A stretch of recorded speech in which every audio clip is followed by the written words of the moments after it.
حضرتك لما بتطلب زياده المرتبات للدكاتره، حضرتك ما بتبقاش في المستشفى قاعد ساعه على بعضها، ما بتقعدش ساعه على بعضها، تروح هنا وبتروح هنا وهنا.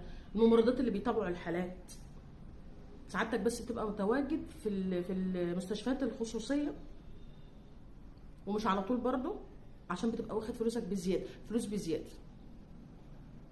المفروض ان دي مهنه، المفروض انها تبقى ملائكه رحمه، بس ما عدتوش. لا لا، ما فيش، ما بعدش فيه ملائكه رحمه الا من رحم ربي. قليل قوي، قليل قوي قوي ان احنا بنشوف ناس كويسه فيه.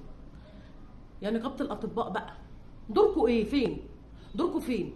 انا مش شايفه ليكوا دور نهائي، مش شايفه ليكوا دور نهائي. دوركم بس تطلعوا تدافعوا عنهم.